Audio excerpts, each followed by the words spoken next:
America, the land of the free, a nation built on liberty, where every man, woman, and child had the right to dream. But what if on one fateful day, that dream was burned to ash?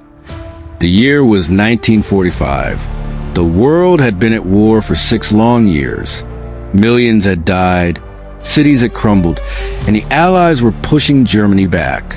The United States had entered the war with fury after Pearl Harbor, and now, with the tide turning, they had one final solution: the atomic bomb. On August 6, 1945, the first bomb fell on Hiroshima. 3 days later, Nagasaki met the same fate. The world trembled and Japan surrendered. The war was over. But what if history had taken a different turn? What if, instead of America ending the war with fire, Hitler had struck first?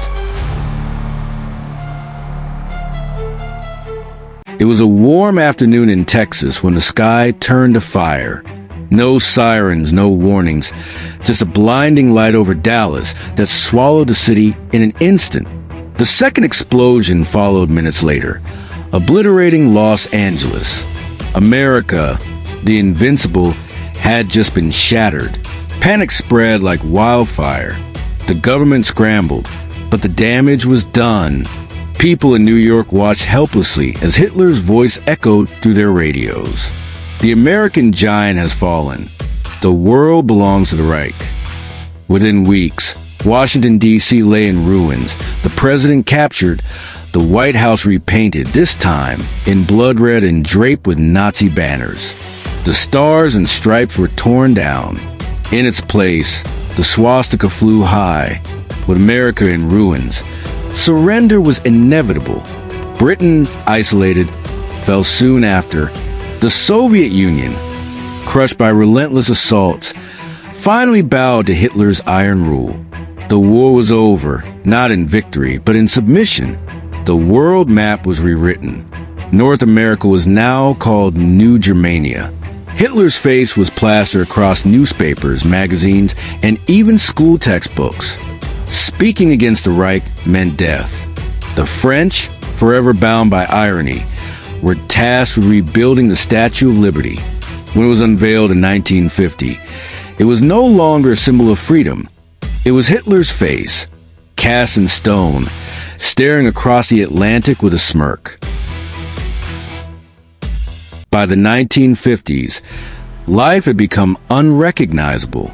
All television networks were state-controlled, broadcasting Hitler's speeches 24/7. Rock and roll, banned. Hollywood, now producing films glorifying the Reich. Meanwhile, America's greatest minds, scientists, engineers, artists, were either imprisoned, forced to work for the regime, or executed. The moon landing? It happened. But instead of Neil Armstrong planting the American flag, it was a German astronaut carving a swastika into lunar dust.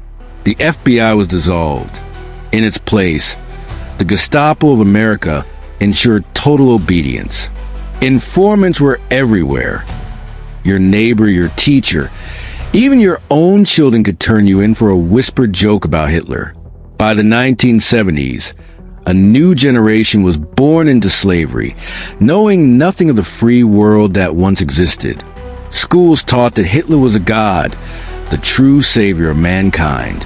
The 1980s saw the rise of Reich Vision, a brainwashing device disguised as television programming. Sports? Rigged. Elections? Non-existent. The Berlin Wall still stood, but now, it stretched around entire continents. In 1991, when the Soviet Union should have collapsed, it didn't. Instead, it was strengthened under Nazi rule. In 2001, there was no 9/11 because there was no America left to attack. The terrorists? They had long been wiped out by Hitler's relentless extermination campaigns. Now, in 2025, the world is nothing but a shadow of what it could have been. The internet? Censored. Free speech? A myth. Technology controlled. If you dare to question history, you disappear. But whispers of rebellion grow. In the darkness, resistance brews. And that is where our story takes its next turn. Every empire, no matter how powerful, has its breaking point. And for Hitler's New World Order, the first cracks were beginning to show. It had been 80 years since the bombs fell on Texas and California. 8 decades of absolute control. The world had been reshaped into Hitler's vision. A vast Reich stretching across continents. Freedom was a forgotten word, erased from books, whispered only in the shadows. But no empire lasts forever. By the late 20th century, Hitler's dream was beginning to rot from within. And ironically, it was his own obsession with power that set the stage for his downfall. It started with Hitler's fear of death. He had conquered the world, but one enemy remained: time. In 1955, his scientists began experimenting with life extension treatments. Secret labs in the Arctic worked day and night to find a way to keep him alive forever. Rumors spread that he bathed in the blood of his enemies, hoping to absorb their youth. Others whispered that his doctors were performing grotesque experiments, trying to transfer his mind into younger bodies. By the 1970s, the Führer was rarely seen in public. When he did appear, his face looked unnatural, his skin waxy, his movements slow. Some believed he was already dead, replaced by a series of lookalikes. But his voice still echoed to the Reich's television broadcasts, declaring that he would rule for 1,000 years. The cracks were forming. People began asking dangerous questions. If Hitler was truly immortal, why did he look so weak? As doubt spread, Hitler's paranoia grew. He saw enemies everywhere. In 1984, he ordered a global purge. Anyone who questioned the Reich's authority was executed.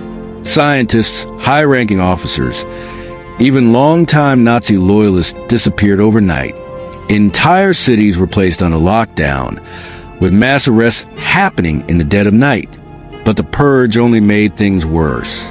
By 1995, cracks within the Reich became too large to ignore. Soldiers stationed in America's western territories refused orders. Underground movements spread anti-Nazi pamphlets.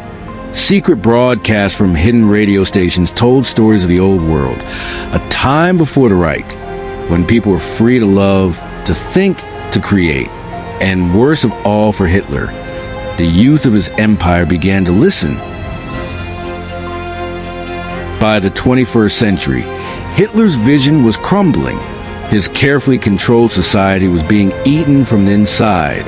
Technology, once a tool of control, became his enemy. Hackers in the ruins of Silicon Valley cracked the Reich's digital infrastructure, broadcasting hidden files that exposed the true horrors of the Nazi regime. Footage of concentration camps, long erased from history, resurfaced. The people of the Reich began seeing what their ancestors had done. In 2003, the first major rebellion occurred.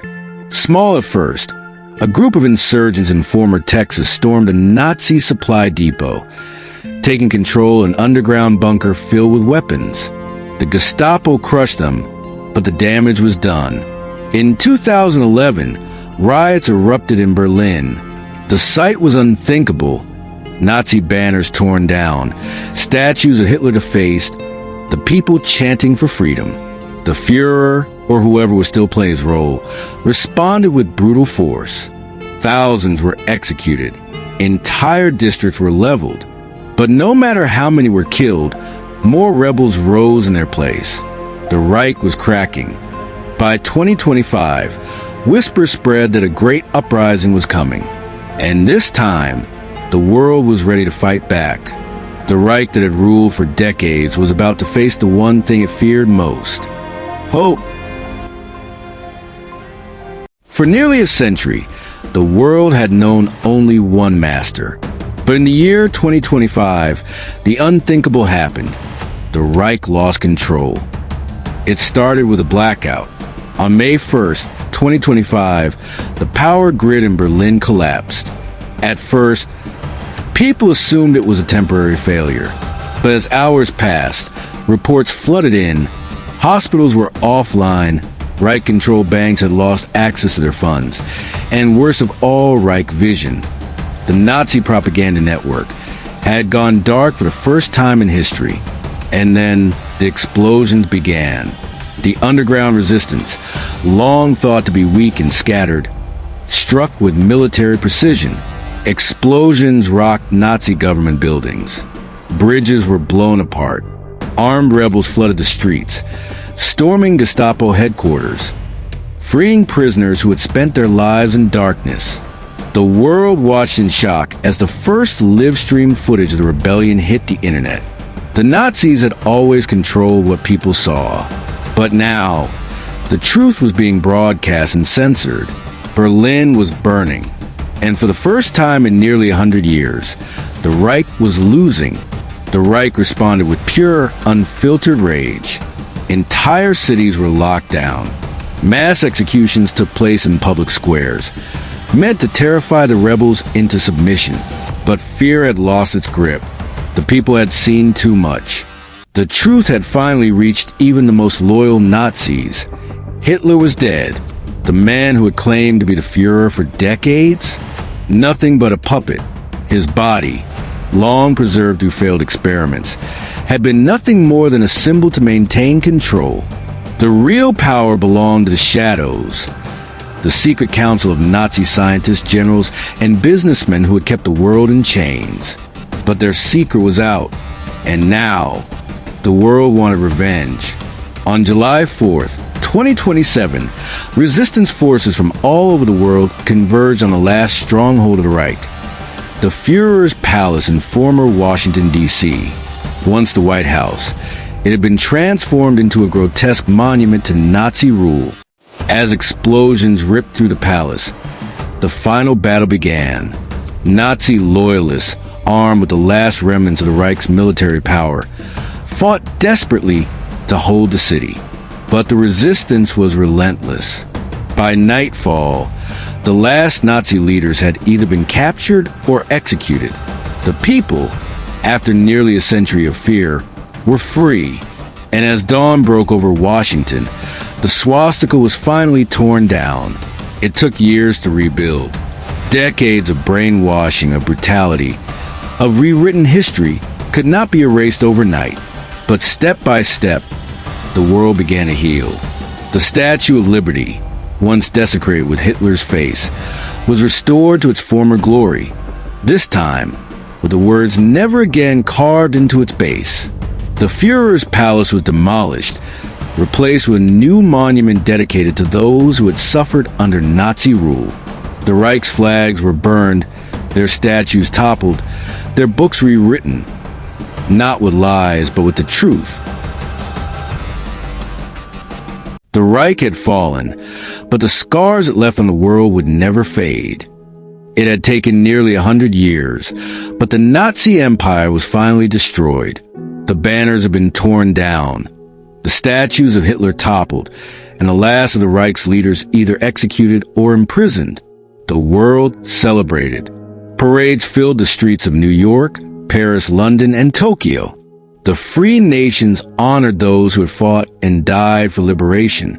But freedom was not as simple as tearing down a flag. A century of Nazi rule had reshaped the world in ways that could not be undone overnight. There were still those who believed in the Reich, and in the shadows, they plotted their return. History is fragile. One wrong turn, and everything could have been different. If Hitler had won, the world would have been unrecognizable. But we were given a chance because people fought, because people resisted, because the free world refused to let tyranny rule. So remember this story, not as a warning of what could have been, but as a reminder of what was prevented. If you enjoyed this story, make sure to like, subscribe, and check out my other what-if stories that explore history's darkest possibilities.